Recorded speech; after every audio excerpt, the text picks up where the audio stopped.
Welcome to another AVID chat. David Harpo and Jack Arnold. Jack, good to see you on, guess what? Sunny Tuesday. Yeah, good to see you, Dave. Back from Ohio. Back from Ohio. You know, it's funny, everybody there was complaining about how humid it is. They have no idea. No idea. They have no idea. So we'll see. Maybe that should be one. Humidity. That's a future chat. We can talk about the pros and cons. Well, if you're joining us today, hopefully you find this topic interesting. We get a lot of questions about this. We do a lot of not only research, but help in navigating through a super big topic that's out there for a lot of younger folks.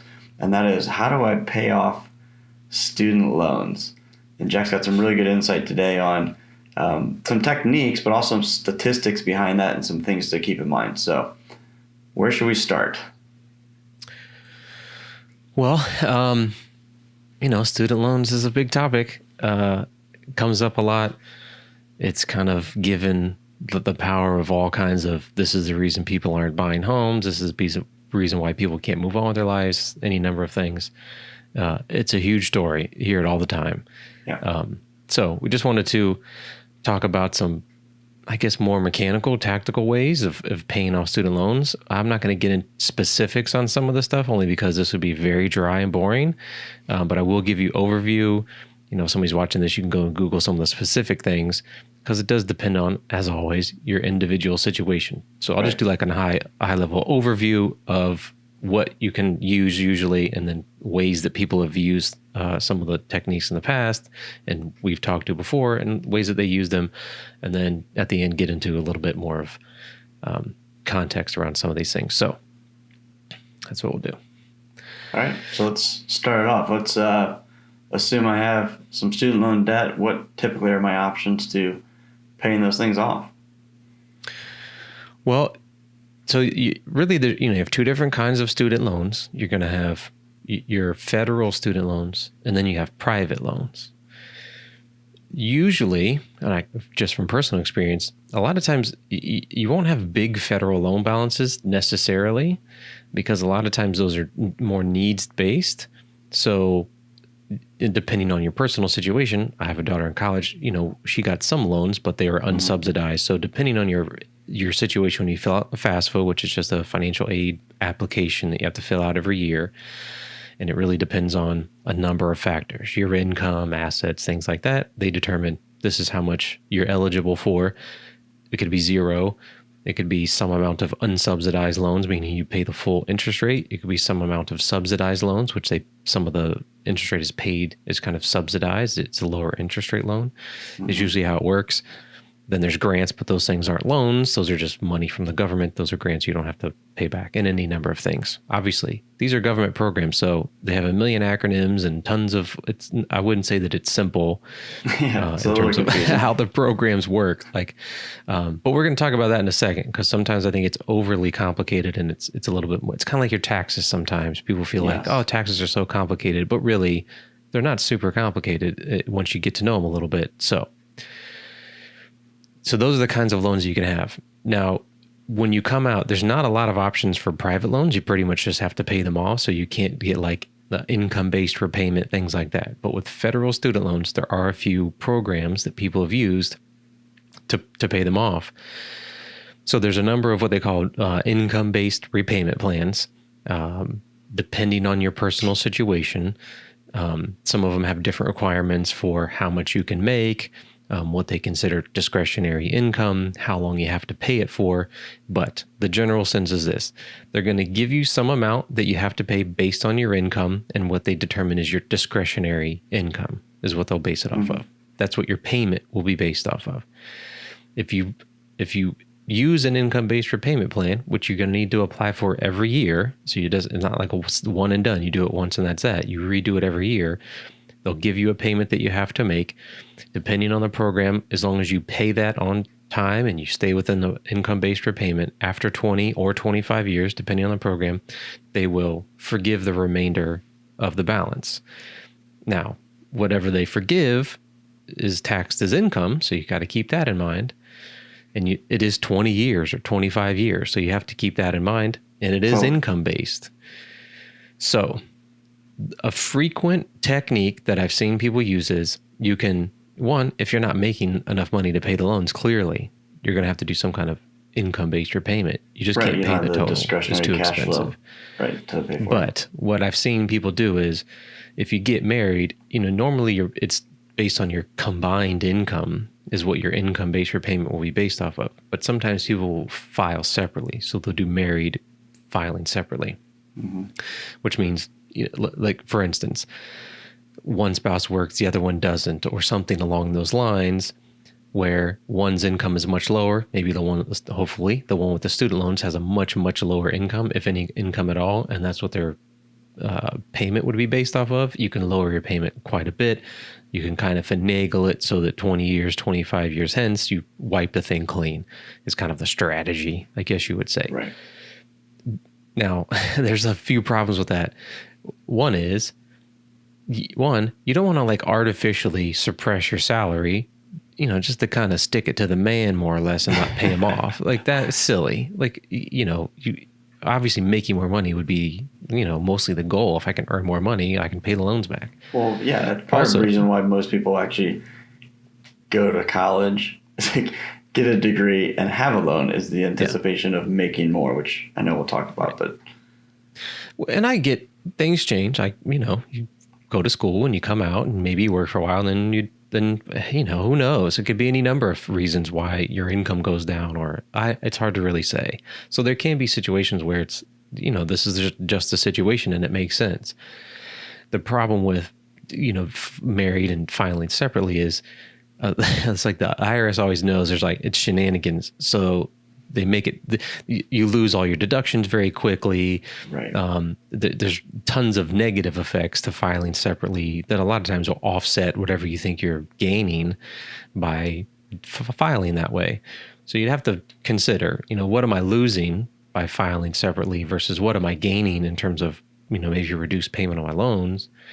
And what are the trade-offs? Usually, if you're just doing it in the sense of, well, I'm going to try to game the student loan system and not have to pay them back, it's usually probably not worth it, because you do have a lower payment, but it is 20 years or 25 years. And then at the end, when they forgive it, you still have to pay taxes on it, like income. So, man, it's like such a, you add all this stuff up, plus what you're losing in terms of, additional income if you're just not earning as much, or whatever you're losing filing separately, it starts to offset some of whatever perceived benefits you're getting, short of, I just don't want to pay it back out of principle, which is totally different than just monetarily. I'm saving something by doing this. That's a technique, but it doesn't sound as though it's probably the best strategy in terms of actually paying off the loan, as well as trying to increase your income as you're working. Right. So there's those are income-based repayment. It can be forgiven 20, 25 years, depending on the program. The second one is there is a public service loan forgiveness, which is basically if you work for a nonprofit, government agency, something like that, they have requirements as to what they mean by that. If you make 120 payments while working there under a income-based repayment plan, you have to be on an income-based repayment plan, and you have to make 120 payments. They don't have to be consecutive. You could work there for 5 years, take a year off, and then work another 5 or something like that. But after 120 payments, as long as you meet the requirements, they'll forgive the entire thing if you work for a nonprofit. Okay. Which is it still taxable, like the income-based? It's not. Nope. Okay. That's completely forgiven, and it's not taxable like it would be on the 20, 25-year income-based repayment forgiveness.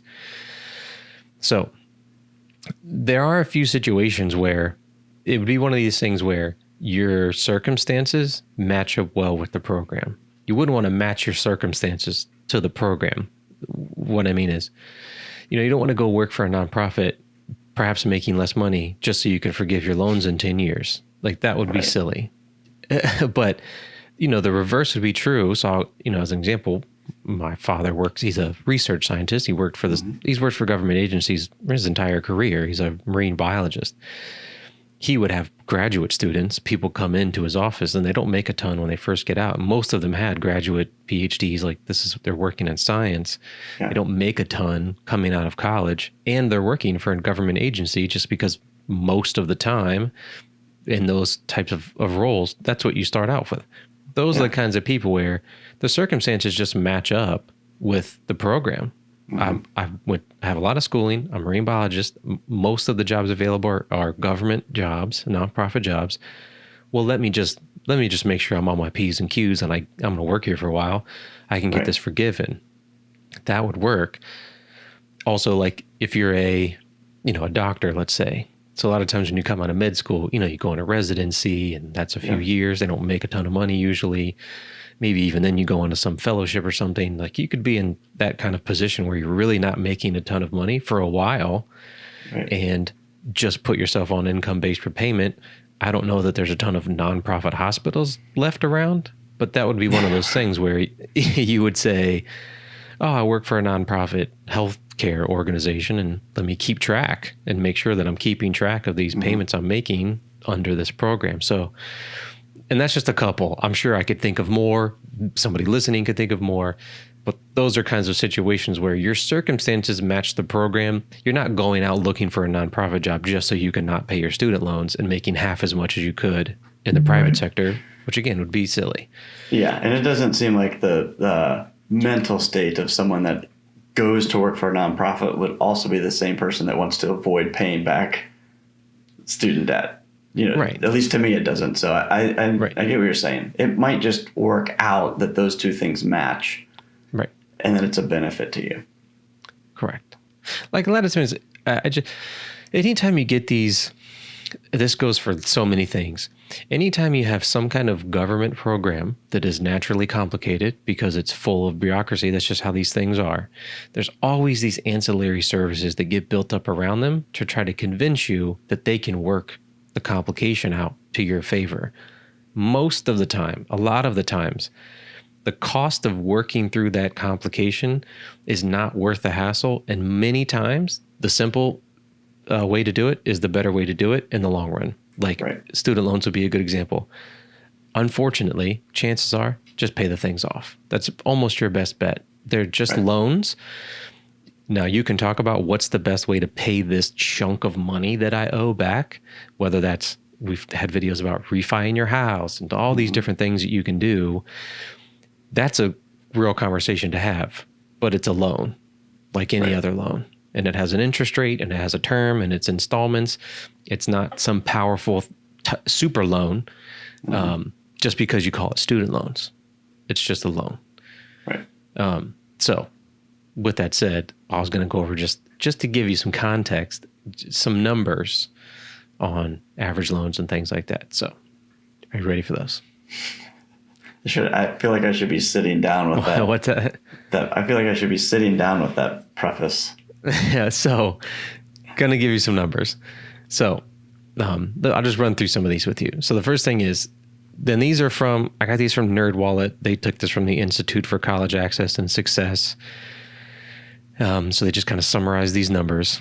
I think if maybe you can put this link in the description, maybe if you want to look at it yourself. But I'm just going to talk about bachelor's degrees because most of the time, a lot of the discussion around student loans is, we're just sending these kids off with tons of debt. And my daughter's in college. I know when she was in high school, it was like almost like beat into her brain how horrible student debt was. Right. From everybody, teachers, otherwise. I just hear it constantly, almost to the point where she's like anxious about how much it's going to cost, which is a totally separate subject. But so mostly when we're talking about student loans in terms of how horrible they are, it's mostly, bachelor's degrees. So the average debt for a bachelor's degree is $28,950. So less than $30,000. That's actually surprising. I was thinking you were going to say in the 50s. Yeah. So less than $30,000. The other thing is, and from experience, my daughter, for her, it's not really tuition books, like things you would associate with, going to school, I suppose. A lot of it is just, it's expensive to live cost anywhere. Of living there. Yeah. So it's, she's been in a dorm, but even if she wasn't, she has to live somewhere. She has to eat food. A lot of what is being paid for is food, living, things like that. I would say, I don't know the exact number. I wouldn't be surprised if it's 60-40, 80-20. tuition, like the school expenses towards the living expenses. Like it's the big part of it is living expenses. Yeah. So you gotta keep that in mind too. So less than 30,000. See if I can give you total outstanding federal student loan debt. So this is a number that you hear all the time on the news. Students, we have X amount of dollars student loan debt. $1.59 trillion, obviously quite a bit of money. Wow. Outstanding private student loan debt is 136 billion. So a small fraction of that amount. So, but still a decent amount of money. So those are those numbers. There's Parent Plus loans. I'm not going to go into those kinds of things, but that's the big number. Anytime you hear the number reported on the news of these giant numbers, it's most likely going to be that 1.59 trillion number. Right. And this is as of, I believe, 2020. So that's almost definitely gone up. So keep those numbers in mind. So less than 30,000 for a bachelor's degree. The total is 1.59 trillion. I think the rates on the loans, I think on the high end are something like 8%. Okay. Maybe it's 10%, but they're in that, it's kind of low, I guess high single digits, I guess it'd be the high end. The low end is something like 2 or 3%. So that's kind of the range that you're typically working with in terms of interest rates. So these second numbers, I'm going to give you some other numbers. I'm not going to tell you what they are, but I'm going to give you some other numbers. Okay. This is another type of guessing game. I'm ready. Yeah, this is another type of debt. So 1.4 trillion is the total. So This is not student loans. This is another type of loan. 1.4 trillion. Can I guess? In a second. Okay. So